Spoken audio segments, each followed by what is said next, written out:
Welcome back in again, everybody. I am Benjamin Parker with Simon Short tonight. We're combining several platforms: the Simon Short podcast, the Sports and Money YouTube channels, the Phantom Sports. We're putting them all together tonight to do another round of offensive lines tonight. The NFC West, a passion of mine, not the West, the offensive line part. A passion of Simon Short. Simon, how are you tonight, man? I'm doing great, Ben. Yeah, I'm jacked up. This is a lot of fun. We're having a good time. Really happy to be here. So thanks for doing this. Oh yeah, we've been planning this for probably since before the draft. We've been planning this and working on this. Most of the work is done. Most of it, we're just kind of now getting to be able to produce it. I will say to the audience, if you're watching, sometimes I don't know until I post the videos. Sometimes the video is slightly out of sync with the audio, so I know that can be aggravating. But again, I think the content is going to be good enough for that you will want to listen and hear it. So by all means, turn off the visual. You won't have to look at us, and just enjoy the content as we work our way through it. Simon, you ready to go, man? Ready, Ben? Let's do it. All right, let's do it. We're going to start off with the Rams, of course, defending world champions, and they've got some changes. But let's start with this. Give us maybe a projected, maybe starting five that you think the Rams might have going this year. Yeah, I think this will be pretty straightforward. I think there's gonna be one question mark. Left to right, what I think is gonna end up happening is we're gonna have Joseph Noteboom, which that one's pretty easy. David Edwards, Brian Allen. I think rookie Logan Bruss is gonna end up getting the starting nod at right guard, and then Rob Havenstein at right tackle. Noteboom obviously got the new contract after Andrew Whitworth retired. Brian Allen was re-signed. Edwards and Havenstein are still around. Right guard spot was open, but Logan Bruss, it seems like all arrows are pointed towards him at right guard. I'm probably gonna when we get to the end of the Rams section here, I'm probably not going to have an amazing grade here for the Rams. But I almost feel like with certain organizations, it doesn't matter. As long as the offensive line isn't terrible, I trust what they're doing enough to just make it work. Like I really do. I'm going to come in not with a bad grade for the Rams, but it's not going to be a great grade for the Rams either. But I just trust what the Rams are doing, and so I don't want to say it makes the offensive line grades unimportant here, but they really do a good job of just being flexible, switching up, changing things around, moving things around. What they do one year may be vastly different than what they do the next year, kind of like what the Patriots have done for many seasons. But I'm right there with you on the starting five. That was basically the same starting five I would have. And I do think they are going to miss Whitworth. There's no way they're not going to miss him. But again, I trust the Rams' ability to kind of morph around and change things up for the offense as a whole. You agree with that for the most part? Yeah, definitely. I mean, the thing with the Rams is it's supposed to be plug and play because it's supposed to be Sean McVay's genius zone block system, right? So, and it's obviously it's come from the Shanahans and on back. But I mean, the whole thing is supposed to be, this is the system. We find the right guys to do it, whether this individual player is as good as 20 other guys in the league or not. We know we're going to put someone who can be in our system and do it well. So it almost in a way, and I hate to say this because we love the offensive line, it almost doesn't matter who the player is, Right. because whoever they put in is going to be able to run the system they want. So it's a machine. It should run itself, basically. I agree. And again, that doesn't necessarily mean they're going to repeat. It doesn't even mean they'll show back up in the NFC title game this year. But I think on the whole they'll be fine. I don't see it. I don't think it's going to be a problem. But I think they've got a decent starting five here. Brian Allen at center, good starting center. Havenstein over at right tackle. I think he's one of the best in the league.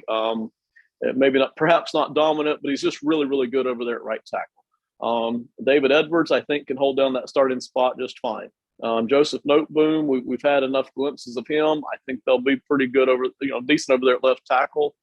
I think they can put some help over there if they need to, And then I think Logan Bruce, probably the biggest. I don't know if he's the biggest question mark or not, but yeah, I think he gets a third round draft pick. I think he gets the guard spot. I think they'll be okay with starting five, right? Yeah, I mean, I think they're going to be fine. It's a good group. I mean, I agree. I think Bruce is my biggest question mark. He comes from Wisconsin, which is a power scheme, a gap scheme. So that's what he's used to playing. Again, if McVay watched him and said this guy can come be in our system, then I have all the faith in the world that he can. We just haven't Right. seen him in the NFL. We haven't seen him be like a first round pick. We haven't seen him much in a zone blocking scheme where he's really getting out on the run.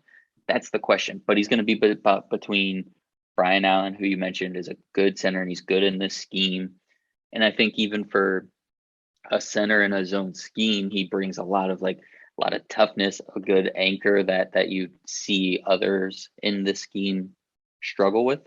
And Havenstein is a good right tackle next to him. Again, can do everything the scheme needs. So I think whoever you put in between those guys is going to succeed. So I think overall, I think this is one of those lines where the whole is better than the sum of its parts. And I think they're going to have a good season because, again, they're just going to do what they do. I agree. The parts aren't bad, but I think the whole is better than the sum of the parts, in all honesty. Now, for me personally, let's talk about depth for a second. I'm not a huge fan of the depth that is sitting here. But again, excuse me, I kind of sort of trust the Rams to be able to develop a couple of these guys and maybe not be a disaster if some of these guys have to come in due to injury. So let me rattle off some names here: Jeremiah Cologne, Coleman Shelton, Bobby Evans, Tremaine Ankrum, Chandler Brewer, Alaric Jackson, AJ Arcuri, 7th round draft pick. I'll put it this way. Very, very few of these guys have really stepped up and shown that they could be a starter for 4 to 6 weeks in case of an injury. I think maybe Coleman Shelton, maybe Bobby Evans, maybe possibly even Ankrum. I'm sure they're hoping maybe Arcuri. What do you feel about the depth here? Who do you like best out of this group? Oh man, who do I like best? I mean, that's tough. Yeah, it's not a lot of experience, right? Coleman Shelton is a guy that has been on the team for a few years, only has 2 starts under his belt. Adrian Ely is a guy that I liked as a day 3 or undrafted guy in last year's draft, which ended up happening. He went undrafted. I even think, let me pull these names back up here. I got distracted. Look at me go. Let's see. I think Bobby Evans, even a guy with not a lot of experience, but he ended up starting a game last year at right tackle, but apparently he's supposed to be in the mix for that right guard spot. But he had a good game coming in at tackle. So if he kind of takes over as that swing tackle that Noteboom has been over the last couple of years, I don't think that's bad. So I think they have some options. But yeah, in terms of this guy is going to start 6 games for us when somebody has a twisted ankle. That's not where you want to be. You have some guys that can get you out of games and spot start, but if you need them for a stretch of games or even, on a late season playoff push, it's not really what you want. We've already done the NFC South. So the last video that you and I did, which by the way, I'm going to say this, it's 1:00 in the morning here on the East Coast where Simon and I are located.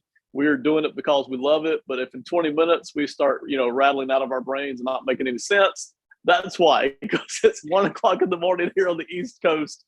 But we are enjoying every bit of this. And you guys now know how sick we are because it's 1 a.m. and yes, we're talking about the offensive lines of NFL teams. If you didn't June. Already know. Yeah, we're just terrible. We're just awful humans. Something is wrong with us. Something is wrong with us, but I don't think it's fixable. No, definitely not. Definitely not. We just have to live with it at this point. Last video, we had 2 divisions that two teams that we were very much in agreement on, and 2 that we were vastly apart. So I'm curious here on the Rams. I figure we're not going to be identical, but all things considered, I'll put it this way: if you could take the McVay element out of it for a little bit and just isolate this offensive line, what kind of a grade would you put on them today? I think if I was going just off of the players, I'd probably lean in the like C to C plus range, because Noteboom is going to now have to prove it full time. I like Havenstein though. I like Edwards. I think Edwards is a guy that could be in the mix for Pro Bowls and potentially all pros at some point because I like his combination of the size and strength aspect plus the ability to get out on the move for the zone blocking scheme. I think Allen is good, but I think you got to hold this right guard spot and you're not sure if you have a clear cut guy in that, especially if you are mixing the schemes at that point. And then Noteboom just has to prove it. So I think taking McVay out of it, I'd go just based on the players and C plus range, probably leaning more towards a C plus. Yeah, I'm a little surprised. I thought we'd be farther apart. I'm actually a little bit higher on the Rams line here than you, just barely. I'll put it this way: if it were just the starting five, I would be in the C plus B minus category. Because I don't like the depth, I'm going to drag them back down to the C plus category. And a large part of that is, though, I think Noteboom can at least handle a left tackle job. Mm-hmm. Now, if Noteboom can't, and sometimes this happens, sometimes guys look good one year coming off the bench and started in the next year they don't. If Noteboom can't handle it and he's looking more like a backup than a starter, that could hurt the Rams a lot on this offensive line and on the offense in general. Maybe not in the regular season, but come playoff time, that could hurt them a lot. So I'm counting on here kind of Joseph Noteboom stepping up and at least being a decent starter at left tackle. I think he will be, but that's a projection, so we'll see. But we're pretty much right there, somewhere in the C to the B minus range, C plus, and then again, I think when you factor back in Sean McVay and the entire franchise, I think they're going to be fine here on offensive line. Yeah, that's where I gave them like a 2-point bump for McVay, essentially. So going from a C plus to a B. I will also say just something nerdy to point out. It's hard to grade the offensive line as a whole because they do a lot of chipping with their tight ends and with their wide receivers. Those wide receivers are such good blockers. It would be a shame if they didn't ask them to chip, even with a Hall of Fame left tackle, Andrew Whitworth, over there. They're still digging in with Cooper Kupp and Skoranek and Van Jefferson. All those guys are blocking. So it's hard to fully judge what those guys are like individually. So I think we'll see a lot of that with Noteboom, especially now. So just another little point out there. But I think you're right with your projection of Joseph Noteboom. Apologies to the audience, but the train has stopped and the nerds are out in the pasture picking daisies. Okay. Yeah, it's over. It's over for you guys. That's a fantastic point about that making it difficult to grade the Rams offensive line here. I think we're going to have the same problem with the Ravens because the Ravens play just so different. They do so many different things. They use fullbacks and tight ends and everything else. And surprisingly enough, last year with the Chiefs got to be that way. If you take the starting tight end, Kelsey, and put him off to the side, the Chiefs last year, their second tight end played 600 snaps last year, some combination of 600 snaps out of, say, 1,200. That's half the time they had a second tight end out there on the field. And those second tight ends only caught about 15, 17 passes. They were in there to block, which, again, makes it you have to start taking that into account when you're grading these offensive lines. You're like, okay, wow, the offensive line got a lot of help here from some other people, but if that leads to winning in the Rams case, who cares? Right, right. It's all part of the offensive line, all part of the blocking at that point. Right, exactly. If it's part of the overall scheme and the scheme is working and you're winning games, who cares? Throw the grades out the window. Totally. Yep. All right. Well, that's the discussions we have here on the nerd train, and everybody's getting back on. We're going to move. We're going to travel out to Seattle now, where things get a lot uglier very quickly. I'm not going to tell you my grade, but I will tell you it's not going to be a good one for the Seahawks. Last year was a disaster, but they have struggled on the offensive line for years now. They just have. Probably ever since that second Super Bowl appearance when they let go of their starting center, whose name totally escapes me, but when they traded him away for the Saints tight end. They've really struggled on the offensive line ever since then. But in any case, that brings us to this year.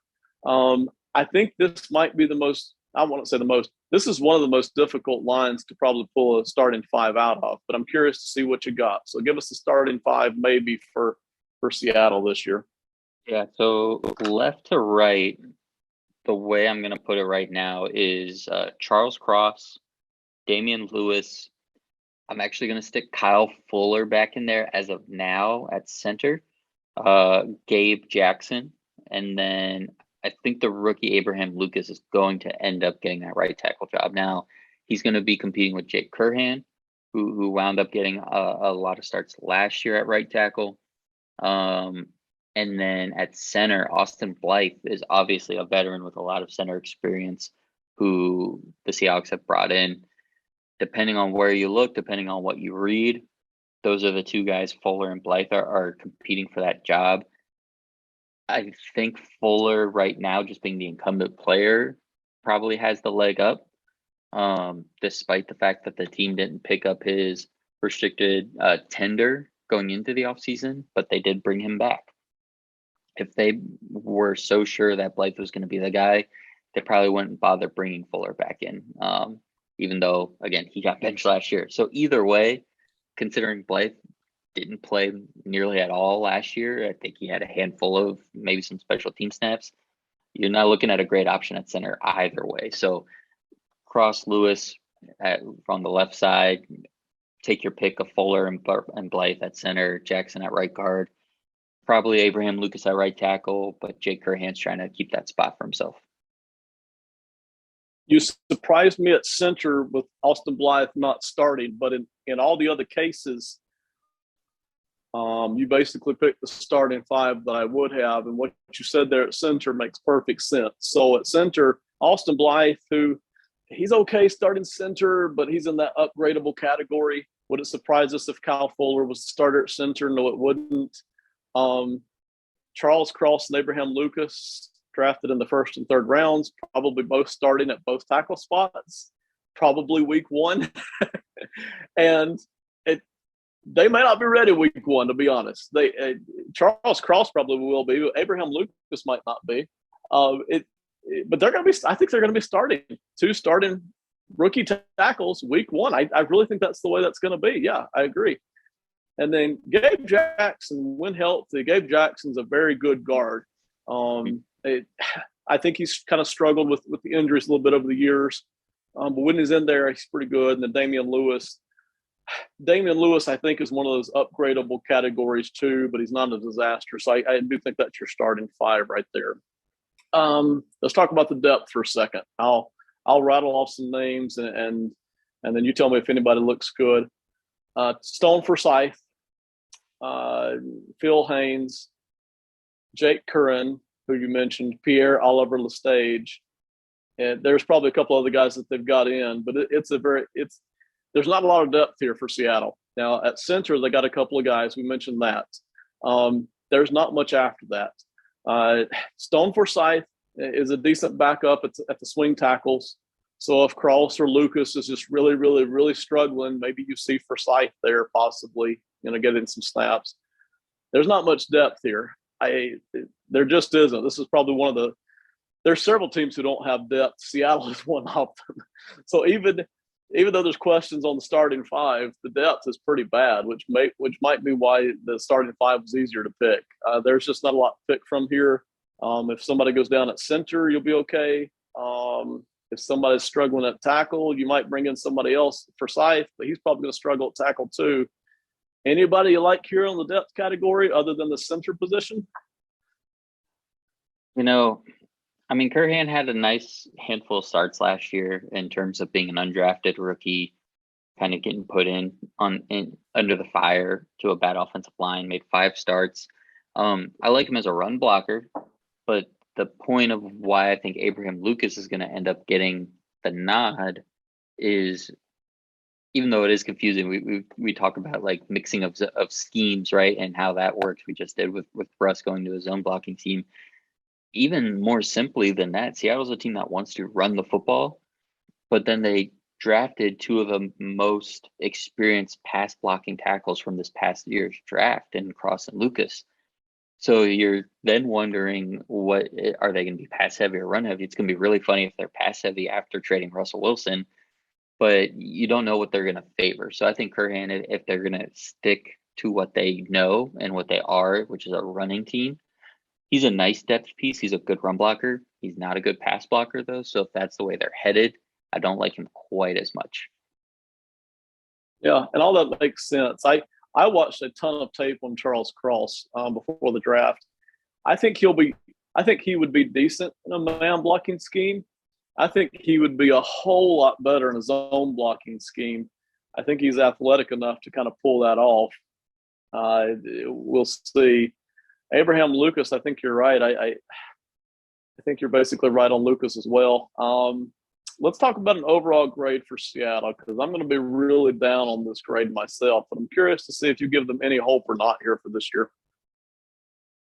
No, not so much. No, not a whole lot of hope. Okay. I'm actually going back through right now and reading some of the articles I was reading about the Blythe and Fuller comparison. Because here's the thing, and I'm gonna do this for a minute, and then I'll give you my grade. They had the opportunity last year to sign Austin Blythe, right? And that was after he spent 2 years or 3 years with Shane Waldron, who was on the Rams coaching staff. So they went into free agency, and instead of picking up Blythe then and saying, "Hey, you know what? You ran my scheme as a center for a couple of years. Come do it here with me." They went and re-signed Ethan Posich, who couldn't even beat out Kyle Fuller to start the year. I'm doing this weird like thing with my hands right now where I'm moving stuff around. And Blythe goes to Kansas City on a minimum contract, then comes over.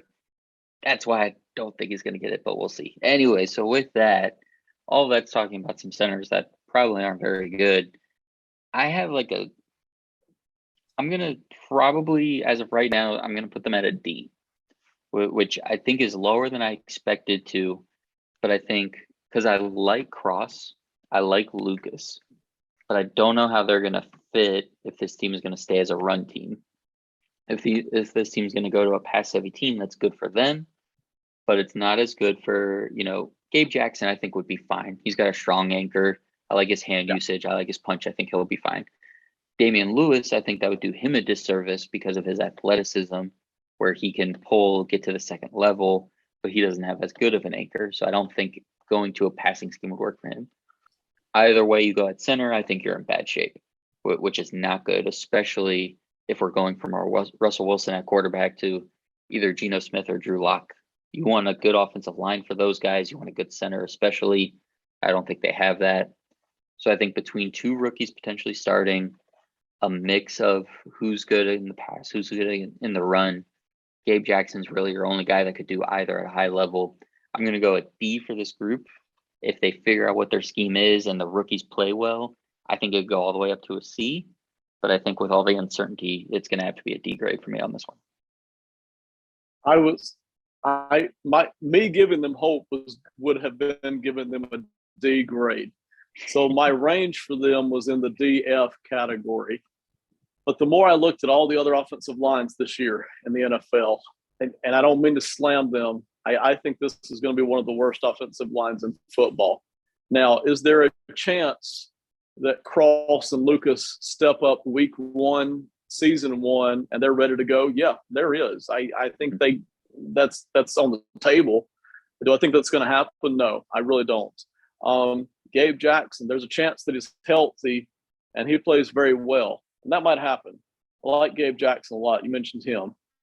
There's a chance that Damian Lewis isn't horrible, that he kind of holds his own this year.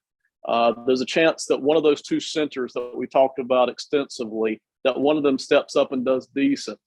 But to me, I think even if all that comes together, you mentioned that C minus would probably be the total best hope ceiling here. That's a lot to go in your favor here. And you need a lot to I'm go not even right. sure that half of right, yeah. So is there some hope? Yes, but to me, this is I think the kindest thing I can say about the Seahawks as a group on the offensive line. This is a transition year, and I think you have some pieces that don't fit together. I think you have some young guys who, talent notwithstanding, there's going to be a lot of bumps in the road, and then I think you have some veterans whose talent who have some very stiff talent ceilings here to deal with. So I've got them graded, all things considered, as an F this year. I think it's going to be a long year for them. But that doesn't mean that 2023 can't be a heck of a season for them pretty quickly once these guys get some experience and maybe once they add one more piece in free agency or something. So that's just kind of how I'm looking at it. I'm sure Pete Carroll 100% disagrees. I'm sure he can't wait to get all these guys competing and getting out there. But they weren't good last year. So I have a hard time seeing them being good this year. I think it's going to be a struggle. So yeah, that's where I'm at. I was in the DF range. I'm going to land on the F. But there is some hope. At least they have a direction. I do like the draft picks. I like Cross. I like Lucas. I like Jackson. There is some direction here. I'll say that for sure. Any last thoughts on the Seahawks offensive line? Yeah, I think you hit it. I think we got them all. Yep. So, all right. So, sorry, Seahawks fans, but I do think 23 promises to be a lot better for you guys. Interesting team here now with the 49ers. Alex Mack, the center. I think, as far as I know, surprised everybody. I don't think people were expecting him to step away from the game. And, hats off to him. Whenever an NFL guy decides they're done, more power to you. Go do something else in life that you want to do. But Alex Mack steps away at center. Probably left the 49ers scrambling just a little bit, but that's life. You deal with it, you move on. So what do you think the starting five might look like for the 49ers now? Yeah, and with Mack, I think it was all about the timing, right? I think when the season ended, there was a bit of an inkling it could happen. But you get all the way to mid-June and you think we're probably good to go. And when you decide, you decide. So that's all you can do. I think from left to right, and we were digging into this just before getting on. I was looking at training camp pictures, trying to figure out what this was going to be, because it's a scramble for everybody right now, trying to figure out who the heck is going to start for the 49ers now. So left to right, the way I have it right now, it's going to be Trent Williams, Aaron Banks, Jake Brendel, Daniel Brunskill, and Mike McGlinchey. Colton McKivitz, a 5th-round pick from 2 years ago, and then Jalen Moore, who's kind of more of a swing tackle but can play some guard. I think they're in the mix at guard as well. Also depends on Mike McGlinchey and his injury. I know he's still working back from something, should be good for week 1.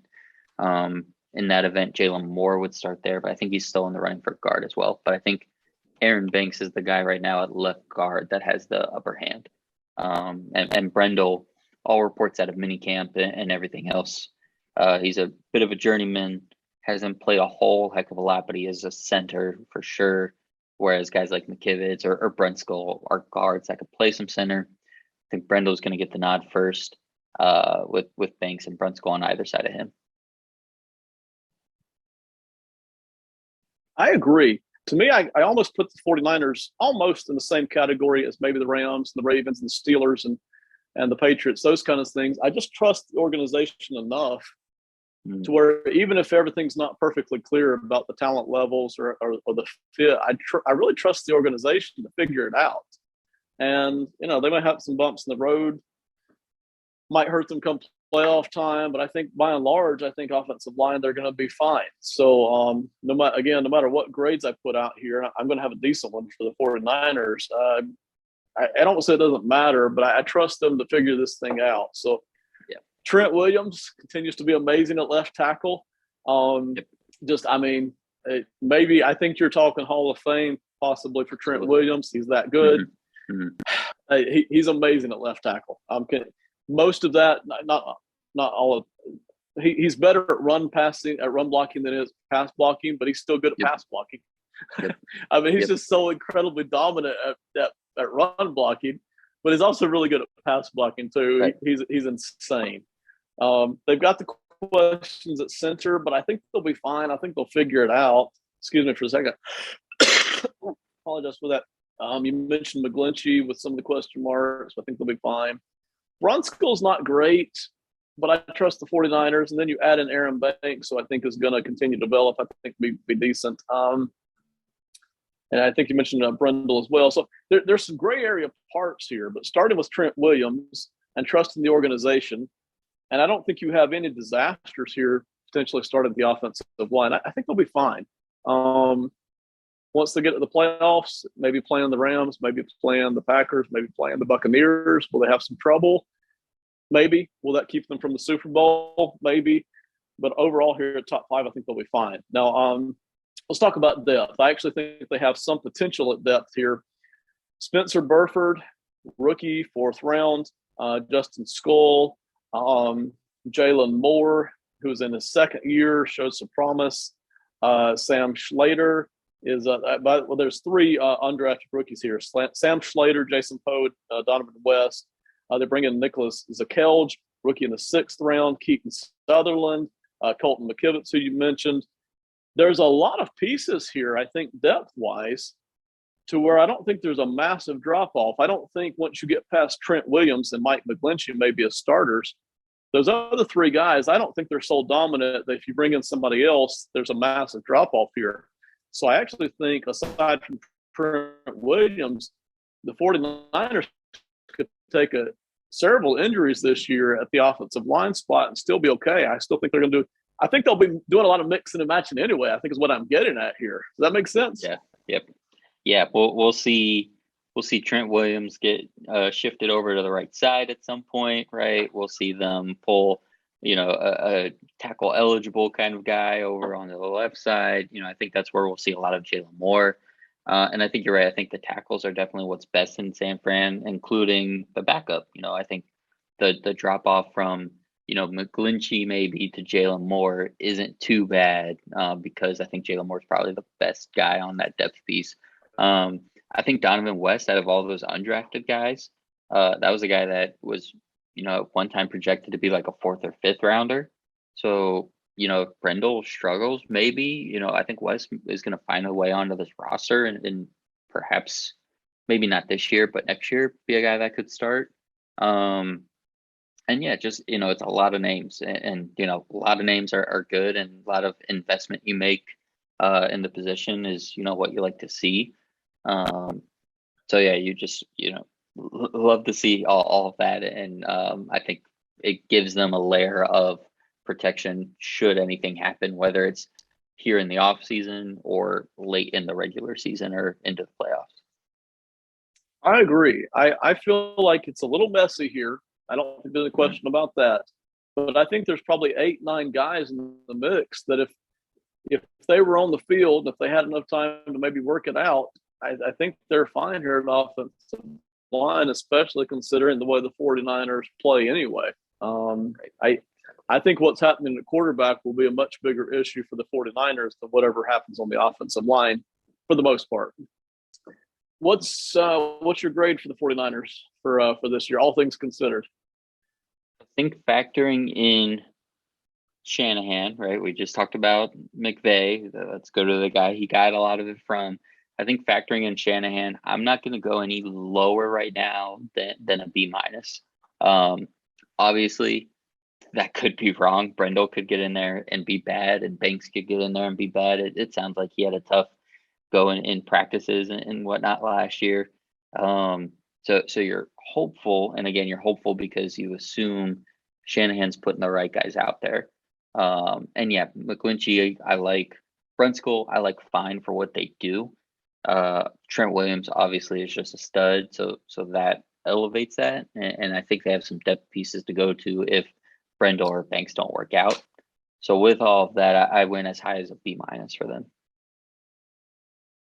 That's almost exactly where I am. I was really B-, B flat here, honestly. I didn't even put them in the C range, to be honest. Now, could they dive into the C category? Yeah, it could happen. But I think this is another one of those teams where it's hard to separate out the fact that Shanahan is a pretty good coach. They usually seem to figure it out.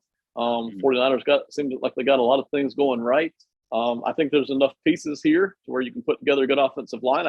I guess probably the only danger would be this year, maybe if one injury happens halfway through the season and they don't get the right combination in time to finish strong. That might be the only danger. I think the pieces are there, but they do have to find that right combination. But I like it. I think B- is just about right here for the 49ers myself. Yeah, definitely. And yeah, if that injury is Trent Williams, then we'll probably feel a little differently. But I Yeah, think they can handle pretty much anything else. I agree. If you took out Trent Williams, I'm trying to remember who else to compare them to. But if you took out Trent Williams, I would feel very differently about this entire grade that I'm giving to the 49ers. Yeah. But Trent Williams is so good, you can build off of that literally. You don't just figuratively build off of that. Like you structure the whole rest of the line off of that. He's that good. All your tight end fullback help can go to the right side of the line if you need it. Hmm. And then if they do put in and who's their backup quarterback that's so young that might start this season, depending on Right. Yeah, Trey Lance. yeah, he's mobile. If they Right. put him in, then that takes even less pressure off the line. Yeah, So that makes a lot of sense. yeah, but you're right. Trent Williams is the key there. Trent Williams goes down, it changes everything. So, Yeah, absolutely. um, the Cardinals. I think the Cardinals are a mess, but I'm interested to see what you think here as well. Because they have some pieces, and some of those pieces have been very good over time, but some of them are starting to knock on the door of retirement and that sort of thing. Hmm. And so I'm very curious to see what you think here, because I think the Cardinals have a very wide range that they could go in here this year. So let's start with the starting five. What you think that might be for the Cardinals? So starting five left to right, I have DJ Humphries, Justin Pugh, Rodney Hudson, Will Hernandez, and Kelvin Beachum. I think the only real competition could come at a couple different positions, but I think the only player that's really pushing anybody is Josh Jones. I think he could be pushing, especially Kelvin Beachum at right tackle, maybe Will Hernandez at right guard a little bit. But think I think it's pretty set where it's at right now, left to right.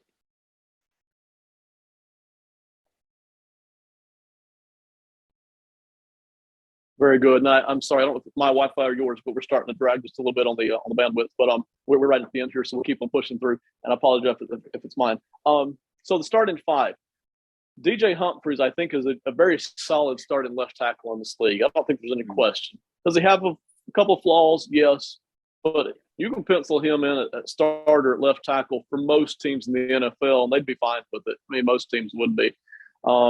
Rodney Hudson has been one of the best centers in the game for a long time, but age and injuries are starting to hammer him pretty good. Kelvin Beachum, who I know you are intimately familiar with, there was a Mm-hmm. time when he was one of the best offensive linemen in football, but that time has kind of come and gone. So probably the biggest reason I'm going to be a little down on the Cardinals isn't because they don't have experience. They do. It's not because they don't have talent. They do. But so much of it seems to be tied up in players, even Justin Pugh to a degree, who either seem to have a little bit of a flaw or age and injuries are starting to kick in here. So, I man, if I was just grading the starting five here, they could be very good all year long, but they could also miss half the season with two or three of these players. Let's dive into the depth for a little bit. I'll rattle off some names again, and then we'll talk about who you like. Justin Murray at guard, Josh Jones, who you already mentioned, Joshua Miles, Sean Harlow, Danny Isadora, Eric Smith, Lasita Smith, Marcus Hayes, Greg Long. I think you mentioned Josh Jones already. I think maybe after that, Sean Harlow and Justin Murray might be the best backups, but even they aren't great. I don't think there's anybody here that you're just like, yes, this is going to be a perfect guy to bring in for 4 games or 8 games or postseason games. But anything stand out there on the depth level?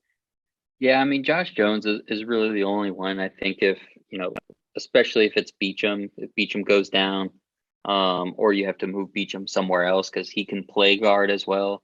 So if one of your guards goes down or Beachum, I think you could put Josh Jones in and be fine for a little while. I think Lasita Smith could be interesting because last year Rodney Hudson goes down and they had Max Garcia as the starting center, and that was rough. That did not go well with Max Garcia. So I think that it's funny. ESPN is not the say all do all when it comes to looking at depth charts, but just for reference, it's interesting. they don't have a backup center listed on here. That's kind of where the Cardinals are at with their backup center position. I think it would be Lacita Smith. I think he'll end up getting that spot, which I think would go better than a Max Garcia. But again, not a guy you want to rely on when it comes to being a late round draft pick, especially when you're considering the drop off from a Rodney Hudson to what that would bring you. So Josh Jones is the only one I feel comfortable with. Lacita Smith, I think, could be interesting, and that's about it when it comes to their depth. Yeah, I agree. They're not without depth, but it's not strong depth. It's not deep depth. I think the very second injuries start happening, I think this Cardinals offensive line may just fall apart completely. I don't mean to put the curse on them like that, but I do think that's kind of what you're looking at. And why I'm so down on them. You have a couple of 3 starters here who the injuries could kick in hard, quick, maybe even before the season starts, honestly. And then you're looking at backups who are either who by and large, they're very young and they most of them were not drafted very high either. I think that's what's really kicking in here. You just don't see a lot of talent here in anywhere in the backups, even in terms of potential, really, even mixing in Josh Jones, I think to a degree. I think this is a hard one to grade, so I'm interested to see where you land. If you want to give us a range and then tell us where you land in that range, what you got from the Cardinals this year? I literally just changed it as we were talking, so that's kind of where I'm at. Okay. So if you just look at the individual players in the starting group, it's a B minus to B group, I think. But then you factor in the depth, you factor in the risk of the injuries, and then I even look at something like I just rated San Francisco as a B minus. Do I feel as strong? Do I feel as confident in this offensive line as I do in San Francisco?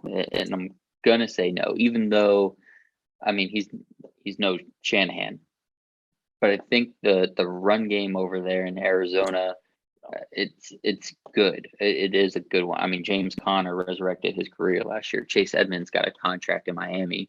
They have a good run game, and that's a large part due to the offensive line. So while it's not San Francisco, it's not LA. I don't think it's too far off of them, but I can't put it at the same level that I gave those guys. So I'm going to go with a C plus. I think there's nice pieces. I think, again, if I was just grading it off of the 5 starters, I would go a little higher. But I am worried about that depth and the fact that any of these guys could go down, and or whether they're hurt or not. We could see regression from Hudson this year. We could see regression from Beachum this year. We've slowly seen it over the last couple of years with them. So I think, maybe this is the year. I'm going to go just a tick below my San Francisco grade, and I'm going to give Arizona a C plus. And I think kind of how I'm grading well enough to know I'm going to come in a good bit lower. Mm-hmm. When I look at this starting offensive line, just the starting 5, there's nobody there that goes, wow, this guy is amazing, or this guy's going to compete for all pros this year. And I usually I'm looking for 2 or 3 of those guys to at least be like lockdown starters. And I just don't see that. So I guess my starting point for the Cardinals isn't very high. And then when I start factoring in the possible injuries with Hudson and Beachum, and then I factor in the depth, which is just a blend, I guess would be a good word for it. And then I think you already alluded to it. I don't trust the Cardinals franchise as much to be stable as I do the Rams and the 49ers and the Ravens and the Steelers. I just don't. I think they're talented as a franchise. I think they're sharp, but they don't seem to be stable. There seems to be a certain element of instability there. So I just don't trust them. So I'm going to come in probably with a D plus on the Cardinals when you put everything together. Now, they're not going to be an F. They're not going to be an F this year. I don't see an A for them. I don't see any hope of that. But somewhere between B and D, and I'm probably going to land at D plus. But for me, it's hard to factor out that. I think the instability factor is what's kicking in hard for me there for the Cardinals as I look at everything else. So I think D plus. I don't think we're too far off in knowing what could happen. Love Rodney Hudson at center. Oh, yeah. When he's healthy, forget about it, man. The guy's fantastic, but he hasn't been healthy in a while. Justin Pugh's decent at guard. big guy, but still has some faults there. So that's kind of where I'm coming in at. Any more thoughts there on the Cardinals and their offensive line this year? Yeah, I mean, I think you hit it with Hudson.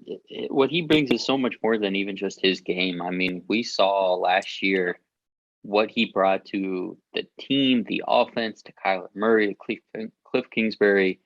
Having a guy with that much pedigree, that much talent, that much football IQ, and I know we get annoyed with the commentators sometimes if they stick to one storyline, but if they're sticking to a storyline about an offensive lineman, it's pretty legit. And it means when they're going to those coaches' meetings and production meetings, and you get an hour to talk to the coach, if they can't shut up about their offensive lineman, then it's a pretty big deal and it's pretty serious. So I think the value he brings is so much more than just his play, which is still pretty stinking good even when he's, as long as he's healthy. So yeah, I like those individual pieces. I'm glad you mentioned Pugh. I like Pugh. I think he's really, really solid. Humphrey's very good athlete, and can do a little bit of everything which you like. I think Will Hernandez is a big upgrade over what they had at right guard last year. So I think if those five, if they stay healthy all the way through the year, it's a great group. They weren't even healthy last year. I mean, I just rewatched one of their games today, and I think it was from week 17. It was one of the like week 16 to week 18 range, and the announcers were saying, "Oh, they finally got the group that they want for the playoffs." Right? So they were injury riddled last year with this group. So if they could be healthy, it's in good shape. If not, it could be kind of rocky. Right. I agree, and I do think the Cardinals is one of the hardest ones to grade in terms of who they have. To me, they're the opposite of the Seahawks. I think the Seahawks may look horrible the first half of the season, and then might actually look halfway decent with some growth in the second half of the year.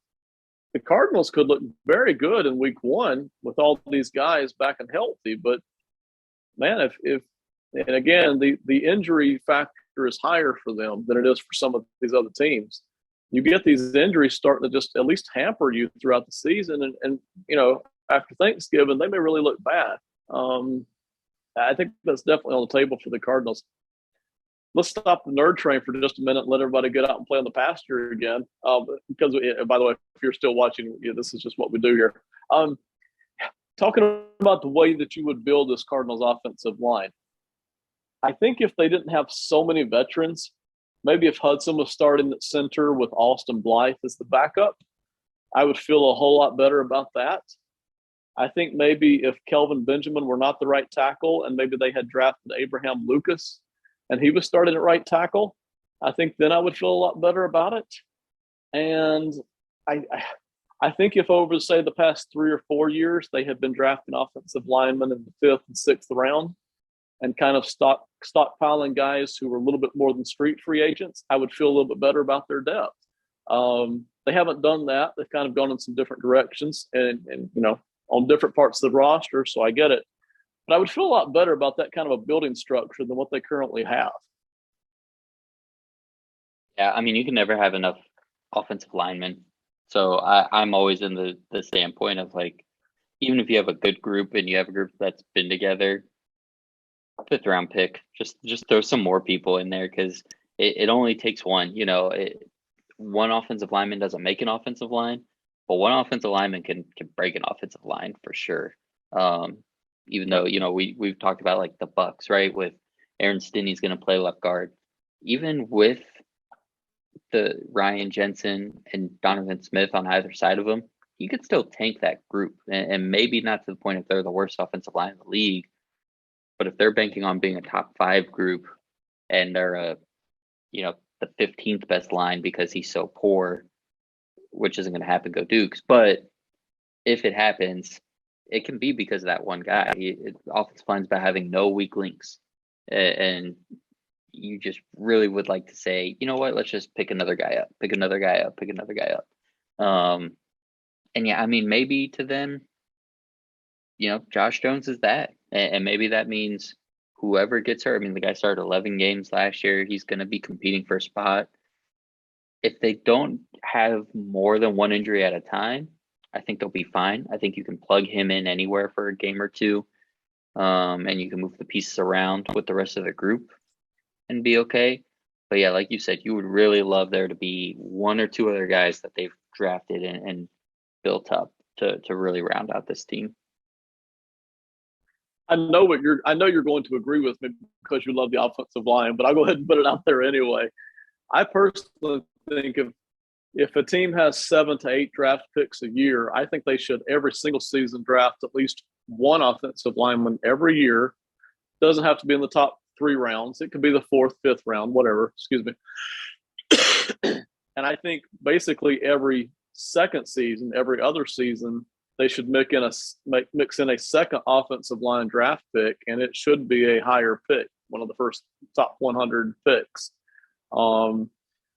Not just for the depth that we've been talking about and the injuries, but financially it makes a lot of sense. If you have this constant pipeline basically of talent coming through, you don't have to pay all of them the way the Cowboys tend to over the years, or the way the Buccaneers are doing at the moment. You can let one or two of them go every once in a while and use those monies somewhere else. And because the offensive line is such a cohesive group, I think you can get by with that. If the 5th round pick you drafted 2 seasons ago, if he's ready to start, that starting guard that wants $15 million a year or $12 million a year, you can let him go. I just think it makes a lot of sense to do that. One offensive lineman a year, and then every second season you draft the second offensive lineman. I assume you agree, but I am curious. Do you see it the same way? Absolutely. I mean, I would take one, in the first round every year. Yeah, I mean, I think this team is a good example of what you're saying, right? We're talking about there's a lack of depth here. There's a lack of talent behind these guys. On the roster right now, or I should say last year's group that played, essentially the same starters, except for Max Garcia over Will Hernandez. This team only had 3 offensive linemen that they drafted themselves. That was DJ Humphries, who was a 1st-round pick. That was Josh Jones, who was a 3rd-round pick. And then Joshua Miles, who was a 7th-round pick back in 2019. So, and the level of those names is exactly what we're looking at based on what round they were drafted. They have a 1st-round pick in Humphries, who's a good left tackle, which is really all you can hope for. Obviously, you'd love a stud, but those are so hard to find. So if you can get a good left tackle in the 1st round, especially he was at pick 24, that's great. That's home run. Josh Jones in the 3rd round is a good backup at multiple positions. That's great. That's what you want. And Joshua Miles, a 7th-round pick who was on the roster. Hey, he was on the roster in his 3rd NFL season. That's a win as a 7th-round pick. But that was it. We've talked about a couple teams here who have drafted all 5 of their starters in day 1 or day 2, and they're in much better shape when it comes to either top level talent or at least depth. So yeah, I think it's hugely important. And being a Steeler fan and covering the Steelers and seeing the difference in their offensive lines is just that. It's when they've invested for a couple years in a row versus they've neglected the position for a couple years in a row. So yeah, do every year, one to 2 every single year. Just keep doing it. I agree. And I honestly, that idea is not original with me. When I was studying the Patriots for a couple of seasons, I noticed that was basically their trend. They generally don't throw a lot of money at the offensive line. They'll usually pay 1 or 2 guys at a time, but they have no problem letting guys go who are still fully capable of being studs. For financial reasons, they'll let them go, but they can get by with that because every year they draft guys, and it's like a continual pipeline of talent that they've created. And again, the guy who's going to fill the starting role may not be quite as good as the guy leaving, but you're saving tons of money. And usually somebody else somewhere else on the offensive line has stepped up because you're not trying to take street free agents and turn them into starters. You're actually drafting guys with a little bit of talent and developing them. So this idea isn't original to me. It's something the Patriots have done for quite a long time for the most part. And it is fascinating how many teams will go 2 or 3 seasons in a row without drafting anybody on the offensive line. I didn't realize that until I started studying it. It was like, come on, guys, y'all got to do better than that now. You can't just ignore the offensive lineman in the draft. It doesn't work, does it? No. Yeah, I mean the best Steelers teams, it's when they draft 2 or 3 guys in the first round in a row, and then slowly and slowly and slowly they'll forget about the position. Now to bring it back to this division, at least Kelvin Beachum was a 7th round pick of the Steelers, maybe the best 7th round pick the Steelers have potentially ever made, Right. at least in the last couple decades. But Right. yeah, it's so interesting. You can't neglect it. The talent, there's not enough talented offensive linemen for at the NFL level, unfortunately. It's so hard to find, so you just got to keep going for it. Yeah, I agree. So I'm not trying to disparage the Cardinals lineup here, but it does seem like, and you mentioned it. It seems like they haven't quite invested enough draft picks into this, and maybe they're trusting veterans a little bit too much here. I would love to see it kind of skew back the other direction a little bit. I would feel a lot more comfortable about their chances this year if that were happening. Any more thoughts on the NFC West this year or the Cardinals specifically? No, I think that's it. And I mean Trent Williams, let's just go back to him for just a second. I mean, he's the best one we've talked about so far, and he's in his mid-30s and still doing it. And so that's the importance, man. If you can find someone in the draft that just is that stud of a player, and we'll talk about it when we get to guys like, Zach Martin and Quentin Nelson, and when you find that gold, coin or whatever, that golden ticket where it's this an all-pro guy for 15 years, then that makes so much of a difference to the whole franchise. So it's pretty awesome. So good on him for still doing it at 35, 36 years old. It really does, and I don't mind. I don't like handing out money to everybody at the top, but I don't mind those top 3 to 5 guys, paying them, and if one of them or 2 of them happens to be an offensive lineman, I'm totally fine with that. So if you've got a Whitworth or if you've got a Trent Williams, yeah, you're going to pay them a boatload of money. But if you're struggling at the offensive line spot to get to the positions filled, go ahead and at least lock that up, and kind of build off of that. I have no problem with that at all. So, all right, well, Simon, I've enjoyed it. Tell everybody where they can find you at. Absolutely. Hey, man, I'm having a blast. Thank you so much. You guys can follow me on Twitter at Simon_Short. You can go listen to my podcast, which is the Simon Short Podcast on Apple and Spotify. You can see all my written work at phantomsportsindustries.com. So check it out. Appreciate it. Thank you, everybody, for being with us tonight. Again, if the audio and the video are slightly out of sync, I apologize, but I do think our content is worth listening to at least. Simon, I have enjoyed it very much. Everybody, thank you for watching. We'll see you next time. Have a great one. Goodbye. Thanks, guys.